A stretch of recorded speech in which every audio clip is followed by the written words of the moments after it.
Mark, you ready? Yeah, I'm ready. You can ask me anything you like, young man. You Okay, go mate. right ahead. All right. Well, let me give you an introduction. Fanfare, roll, drum roll. Mark has over 45 years of experience handling tough conversations. So that must 45 years of experience.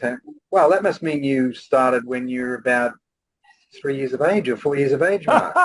But you're Oh, still you're a a young sweet man. kid. You're a sweet kid. I'm 69.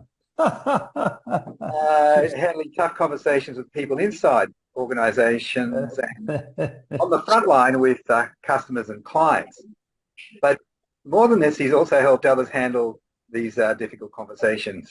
He's well known for this. Difficult conversations, dealing with difficult people, that kind of thing.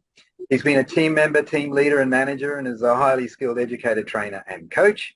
He's worked in hospitals with police, working with politicians in Canberra, housing and That's local good. government, frontline staff and those behind the scenes. So let's not forget them as well.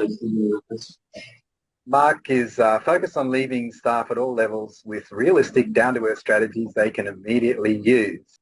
Leaving staff with Yeah. high-level skills to make an impact in the real world is always a priority for Mark.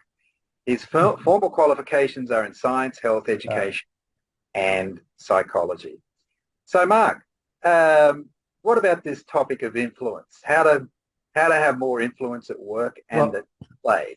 Just a few opening thoughts, and then I've got some questions for you.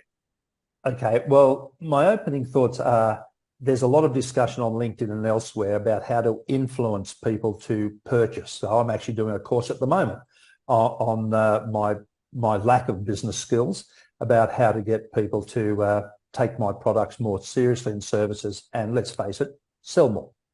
So there's a whole world of influence around selling. And I don't want to talk about that because I want to talk about our role as parents, leaders, as colleagues in the workplace and at play. How do we influence people? So I'll just cut that right at the beginning. There's a whole Yep. world out there of how to influence people to buy your products, marketing and whatever. I'll leave that alone. Yeah, it's a big topic and probably require a one-day workshop or something like Yeah. that. But we've only got 15, Yeah. 20 minutes, but we can at least touch on the Sure. topic and hopefully open a discussion. Now, one one point that I think you've shared in the past is that it's hard to beat a great argument that's well delivered. What are your thoughts about that? Just expand on Well, that. I actually took that from Dr. Robert Cialdini, and I always Yeah. pronounce his name incorrectly. So Cialdini, I'm not sure. I think it's an Italian background. Yeah. So Tante grazie per il suo aiuto.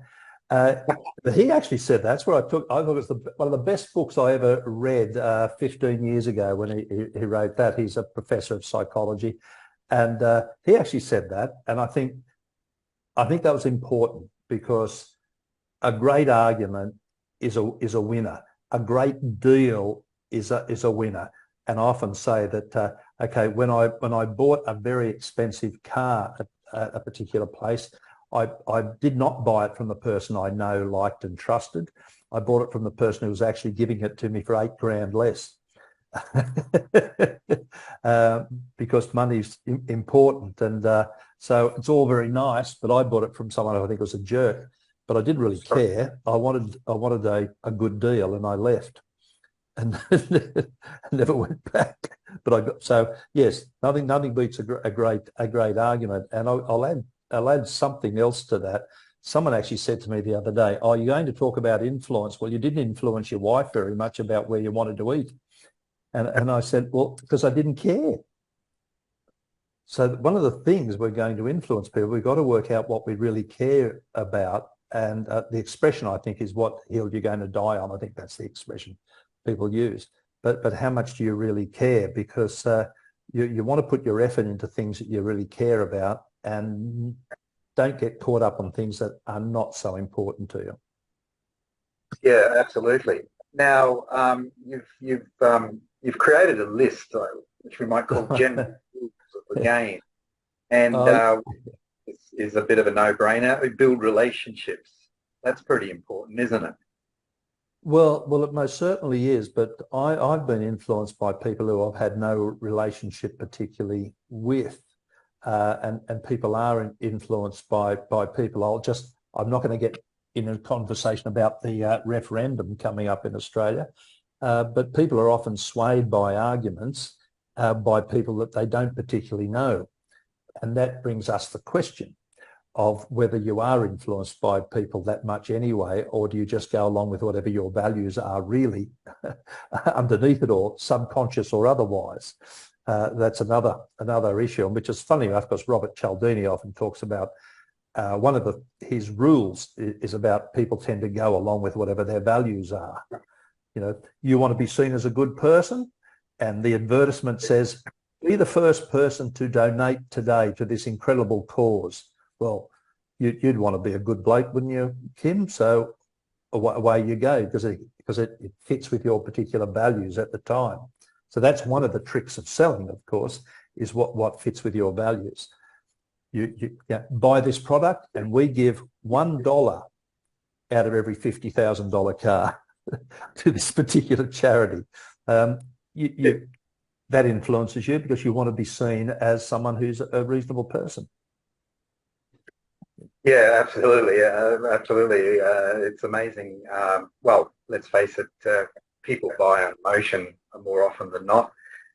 They might justify with fact and logic subsequent, but usually the original decision is an emotional decision.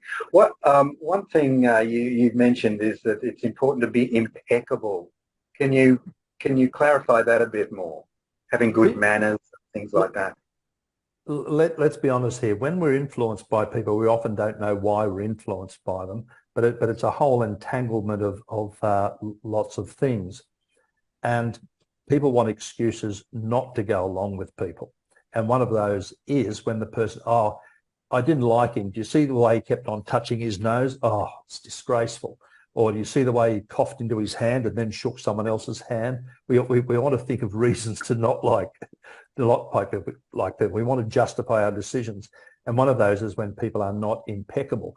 I work with a lot of people on the front line of local government and places like housing.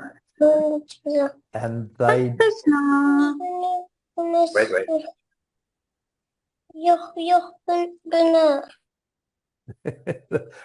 I just want to... I haven't kidnapped a child. I just want you to know that wasn't me. But I talk about being impeccable because if you want to if someone's rude to you, a member of the public is rude, you need to be impeccable because you will be the one who will be seen and called to account, not the rude person.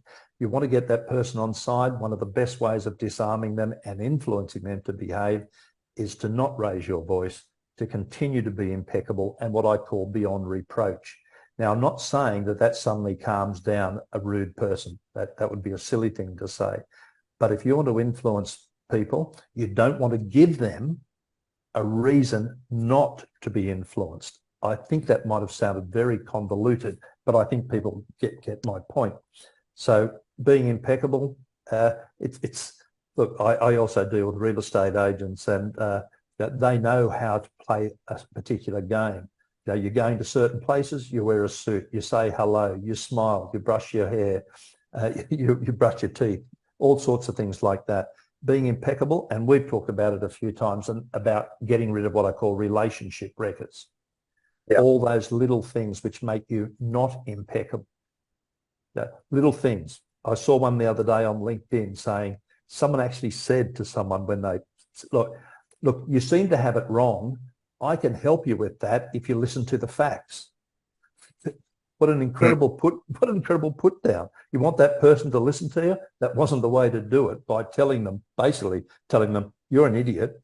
I've got the facts. You're stupid. Listen to me. You'll be fine. So all of those little things. And we don't realize, we say this all the time, by the way. We do it all the time. I'm guilty of it. I can identify with that little example that you gave, the LinkedIn example, because somebody that we both know, Mark, did exactly that to me. last year. Well, I did a call with him, and he put me down, and well, it's I foolish never because forgot it. it's foolish because the people, you just write people off. Yeah, But I'm going to give you something. One of the things I like reading is Scientific American. I just saw everyone's eyes go, oh, God, how boring. But I do like it. But it comes up with tidbits. And one of those is if you want to influence somebody, don't give them 5 reasons. Listen to people. You listen to them. Yeah, they'll tell you, I want 1 reason, Kim, just 1 reason. Well, don't give them 5. So the research is quite interesting about how usually 2 reasons to do something is better than 5. Now, it's out at the moment in the world of neuroscience and psychology why that might be the case. Is it because when you start giving 5, it sort of gets diffused? I don't know. But kids often say it, or people say, give me 1 good reason. Well, that's it. Don't water it down by 5. So they're the sorts of things that come up every now and then in the research, which I think we should listen to. yeah, interesting. What about what about the role of praise, giving praise to people, making them feel good, compliments, giving them compliments, etc.? Well, I think this is a part of the impeccable thing being seen. If you're a leader in a workplace, a manager, a supervisor, whatever the terminology might be, and you want people to follow you, you don't want to put them offside. You want to be known as a reasonable human being. You give acknowledgement and this is a fact, I might have told you this before, that I actually had a manager who I actually said, look, Susie, I'll even use her name. I said, Susie's done a great job. And it was a difficult project. This is when I worked for the government for a particular minister, which isn't, funny enough, on my CV. But I worked for a minister, and I said, look, Susie's done an amazing job getting this policy up and this legislation. Could you say at the staff meeting, job well done? And she said to me, my manager actually said to me, you don't thank people for doing their job. Now, she, in just that 1 sentence, destroyed her influencing power with me by that one thing of saying, you're not really very nice. So you do need to be impeccable. You do need to, but just be careful. We've all known those people who do the suck up. So let's be just honest here, what it's called. It's the suck up where, oh, wow, wow, you look really, I'm being silly now, but here we go. Oh, wow, you look really pretty. Will you do the washing up for me? Like you've got to be really careful about when you give praise. It's got to be honest and appropriate. You don't, if you go around in the office all the time saying, good work, great work, ooh, well, that's just silly. But people are influenced by people that they think are reasonable human beings.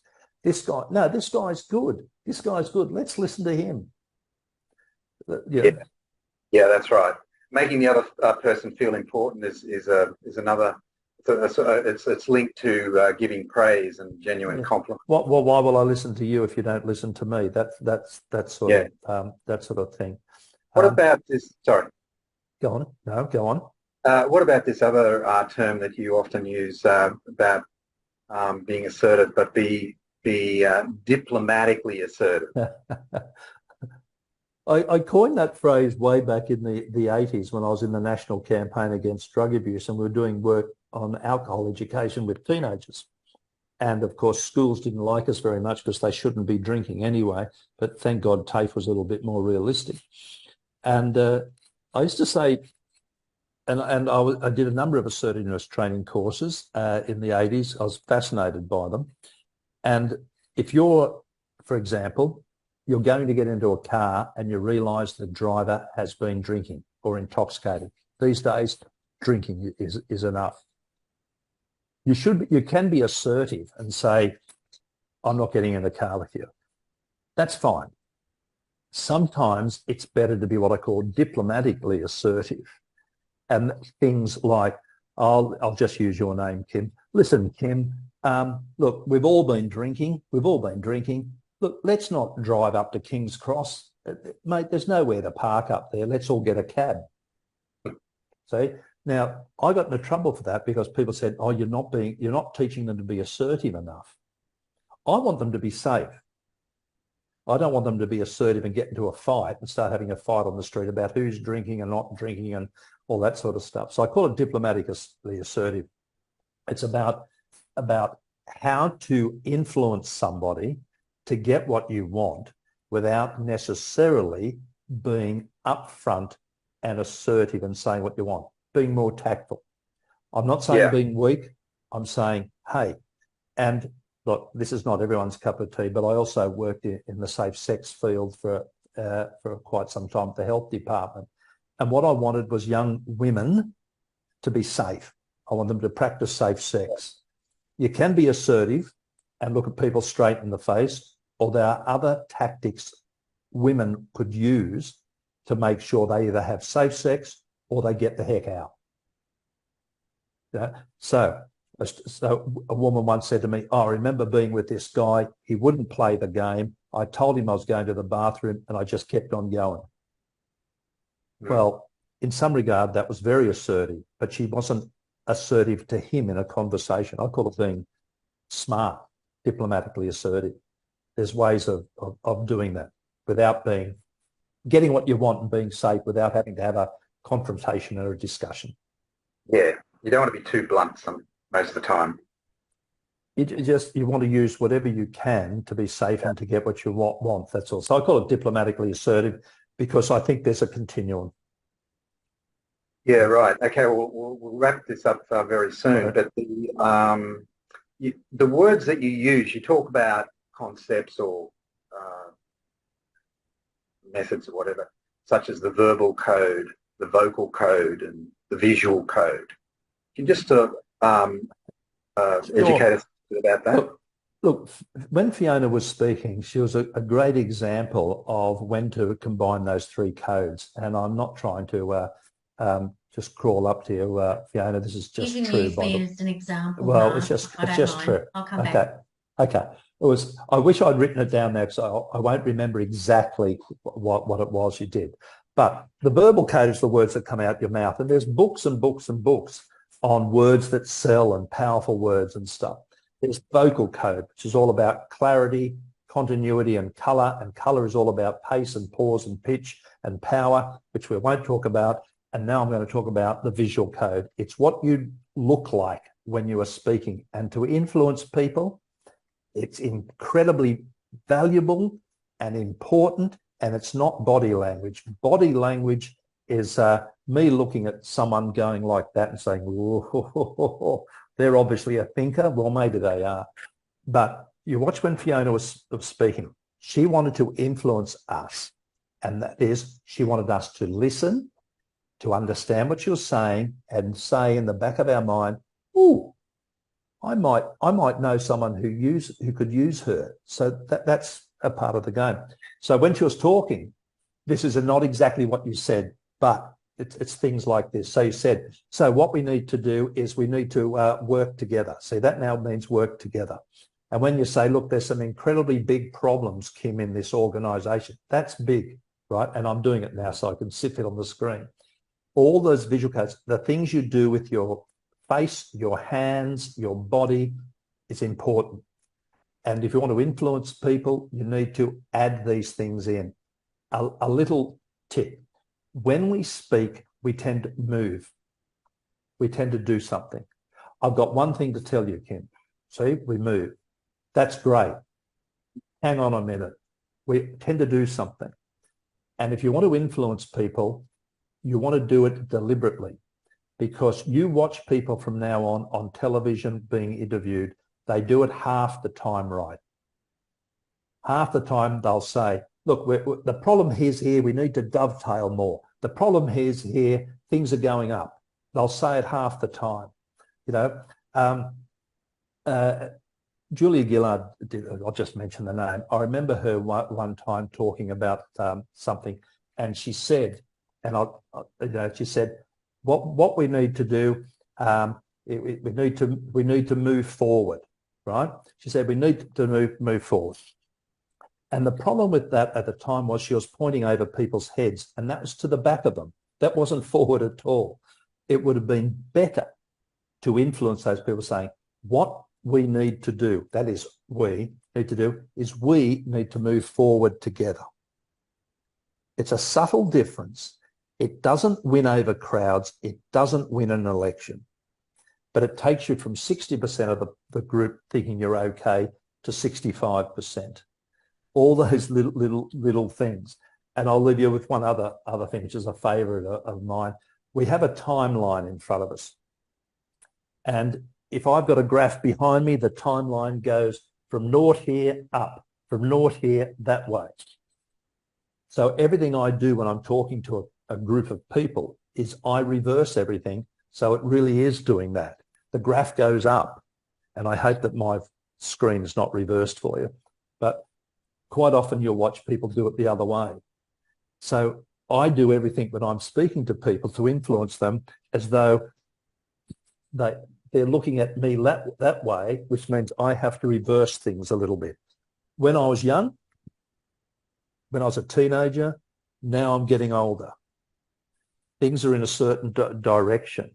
That's the timeline, but we often want to do it the other way around because we've got to do it from the image of the audience. That's a minor thing, and I've probably gone on way too long about it, Kim. But yes, that's sorry. No, those visual things are so important. They enhance the quality of what you're saying, and little things. Watch people from now on. They do what I just did then, which is lean in, watch them. You know, parents do it. Parents do it all the time. They want to say something really important. Yeah. Now listen here, young man. We often do it.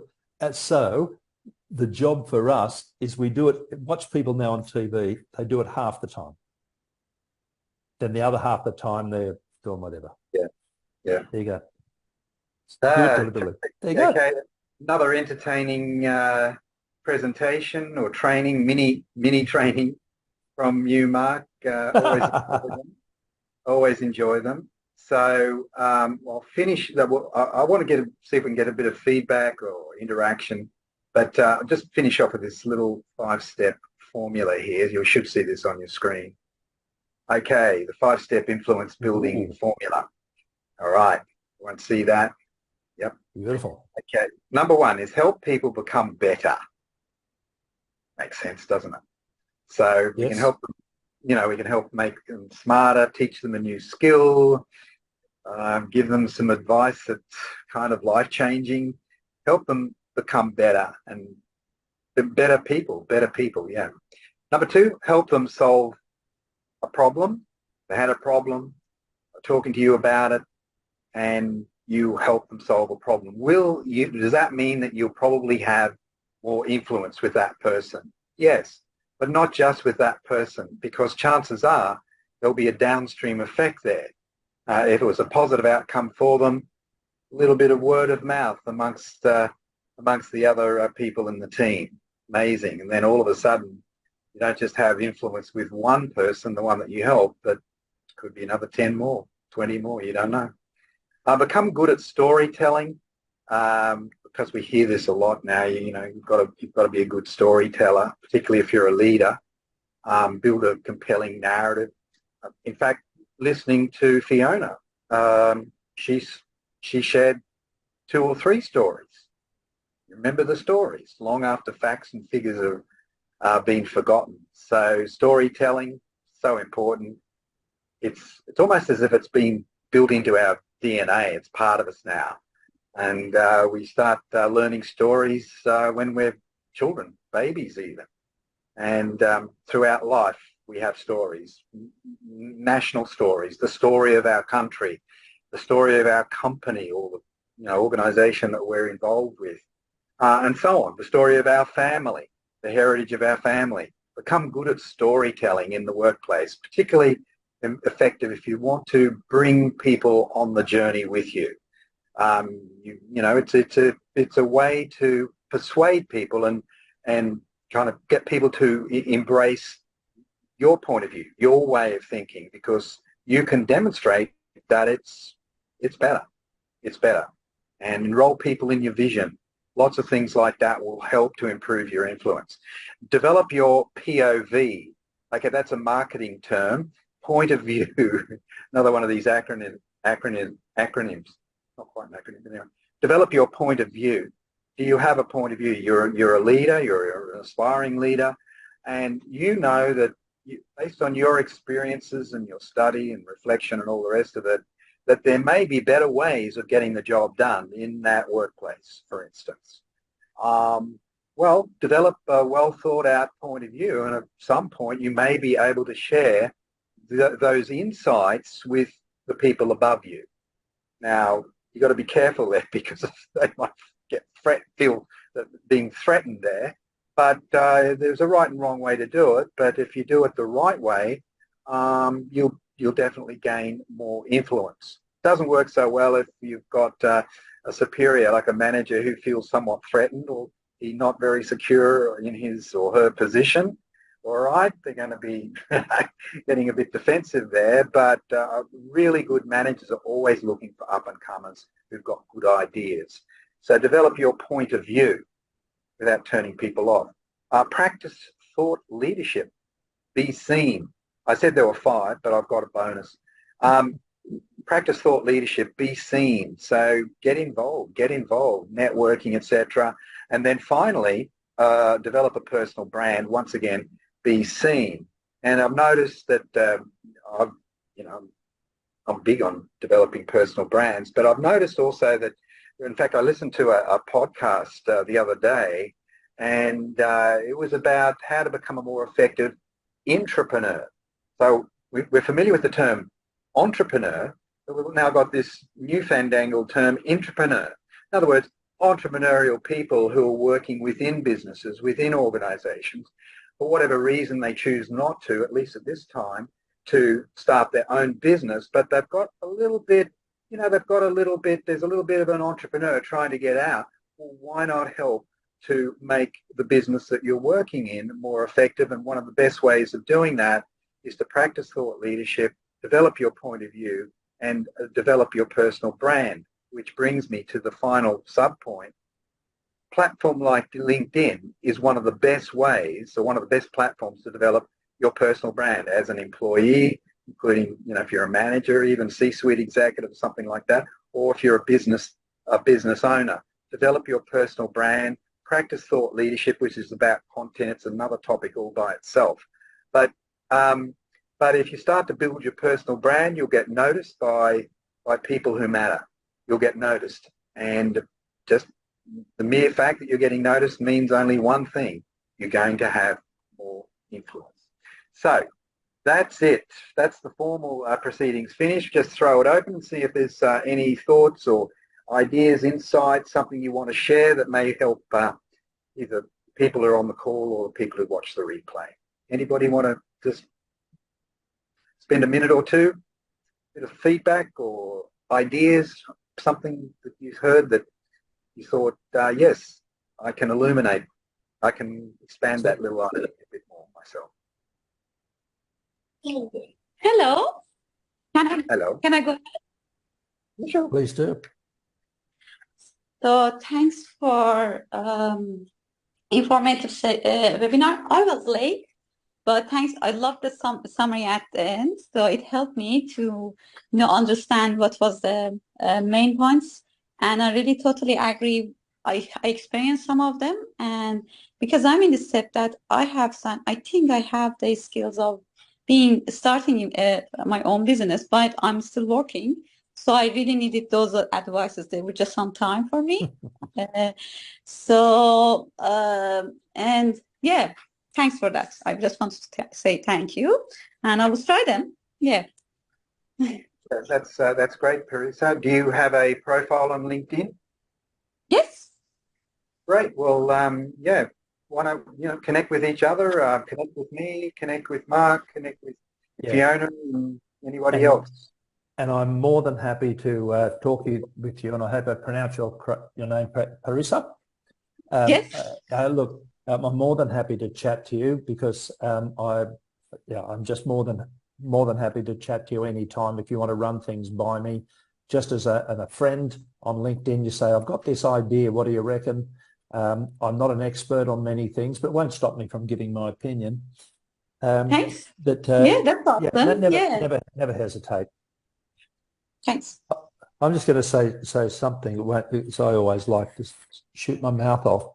Look, if you're Richard Branson and you're going to come on and tell me how to run an airline and influence me to do something, I will listen to you.